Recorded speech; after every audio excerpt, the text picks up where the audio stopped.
ನಮಸ್ಕಾರ ವೀಕ್ಷಕರು, MBBS ಮತ್ತು ಡೆಂಟಲ್ ಮಾಪೋಪರ್ ಸಂಬಂಧಪಟ್ಟ ಹಾಗೆ ಕೆನಿಂದ ಒಂದು ಅಪ್ಡೇಟ್ ಬಂದಿದೆ. ಆಲ್ರೆಡಿ ಕೋರ್ಟ್ನಿಂದ ಒಂದು ನಿರ್ಧಾರ ಬಂದಿರುವಂಥದ್ದು. ಭಾಳ ಜನರಿಗೆ ಕನ್ಫ್ಯೂಸ್ ಆಗ್ತಾ ಇತ್ತು. ಅರ್ಜಿದಾರ ಗೆದ್ದಿದ್ದಾರೆ, ಕೆಗೆ ಸೋತಿದ್ದಾರೆ, ಭಾಳಷ್ಟು ಪ್ರಶ್ನೆಗಳು ಬರ್ತಾ ಇತ್ತು. ಭಾಳ ಜನಕ್ಕೆ ಆ್ಯಕ್ಚುಲಿ ಭಾಳ ಜನರಿಗೆ ಕನ್ಫ್ಯೂಸ್ ಆಗ್ತಾ ಇತ್ತು. ಕೆನಿಂದನೇ ಡೈರೆಕ್ಟ್ಲಿ ಏನಪ್ಪ ಅಂದ್ರೆ ಒಂದು ಕ್ಲಿಯರ್ ಇನ್ಫಾರ್ಮೇಷನ್ ಬಂದಿದೆ. ಮೊದಲೇ ಹೇಳ್ತೇನೆ, ಸೊ ಯಾವುದೇ ರೀತಿ ಫ್ರೆಶ್ ಆಪ್ಷನ್ ಎಂಟ್ರಿ ಇರೋದಿಲ್ಲ.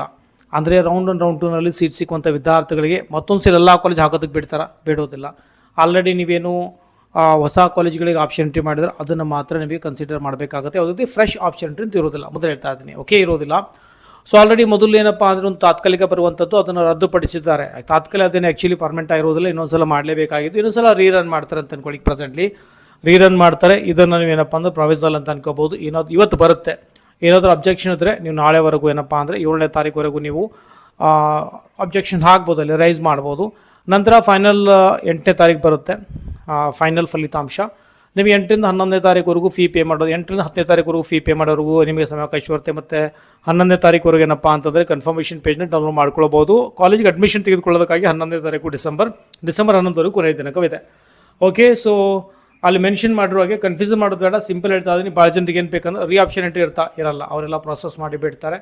ಸೊ ಅವ್ರು ಏನು ಹೇಳ್ತಾರೆ, 443 ಸೀಟ್ಗಳನ್ನು ಮೊದಲು ಪ್ರಾಸೆಸ್ ಮಾಡ್ತೇವೆ. ಆಮೇಲೆ ಏನಪ್ಪ ಅಂದ್ರೆ ಎರಡನೇ ಸ್ಟೇಜಲ್ಲಿ ಅಂದರೆ ಅಲ್ಲೇ ಪ್ರಾಸೆಸಿಂಗ್ ಆಗುವಂಥದ್ದು. ಆಮೇಲೆ ಏನು 300+ ಸಮಥಿಂಗ್ ಸೀಟ್ ಇತ್ತು ಅದನ್ನು ಕನ್ಸಿಡರ್ ಮಾಡ್ತಾರೆ. ಮತ್ತು 443ನಲ್ಲಿ ಉಳಿದಿರುವಂಥ ಸೀಟ್ಗಳನ್ನು ಸಹ ಕನ್ಸಿಡರ್ ಮಾಡಿ ರೀರನ್ ಮಾಡ್ತೀವಿ ಅಂತ ಹೇಳಿದ್ರೆ ಪೂರಾ ಕನ್ಫ್ಯೂಷನ್ ಒಟ್ಟಾಗಿ ಬೇಡ. ಒಟ್ಟಾಗಿ ಈಗ ನೀವೇನು ದಾಖಲಿಸಿರೋ ಅದರ ಅನುಗುಣವಾಗಿ ಇನ್ನೊಂದು ಸಲ ಫ್ರೆಶ್ ಆಪ್ಷನ್ ಎಂಟ್ರಿ ಬಿಡ್ತಾರೆ. ಮೊದಲು KN ಡಿಸಿಷನ್ ತೆಗೆದುಕೊಂಡಿತ್ತು, ಅದರ ಅನುಗುಣವಾಗಿ ಆಗುತ್ತೆ. ಆ್ಯಕ್ಚುಲಿ ಇದೇ ಪ್ರಕಾರ ಮಾಡ್ತಿದ್ರು. ಸೊ ಕೋರ್ಟಿಂದನೂ ಸಹ ಅದೇ ರೀತಿ ಅವರಿಗೆ ಬಂದಿರುವಂಥದ್ದು. ಓಕೆ, ಇನ್ನೊಂದು ಸಲ ನೆನೆಸ್ತಾ ಇದ್ದೀನಿ, ಯಾವುದೇ ರೀತಿ ಫ್ರೆಶ್ ಆಪ್ಷನ್ ಇರೋದಿಲ್ಲ. ಎಲ್ಲ ಕಾಲೇಜಸ್ಗಳು ಏನಪ್ಪ ಅಂದ್ರೆ ಅರ್ಜಿದಾರರು ಕೇಳಿರುವ ಹಾಗೆ ಎಲ್ಲ ಕಾಲೇಜಲ್ಲಿ ಹಾಕೋದಕ್ಕೆ ಬರುತ್ತಾ, ನಿಮಗೆ ಅವಕಾಶ ಕೊಟ್ಟಿಲ್ಲ. ಓಕೆ, ಸೊ ಇದಾಗಿದ್ದ ಅಪ್ಡೇಟ್ ನಾನು ಸ್ಕ್ರೀನ್ ಮೇಲೆ ತೋರಿಸ್ತಾ ಇದ್ದೀನಿ ಸಹ.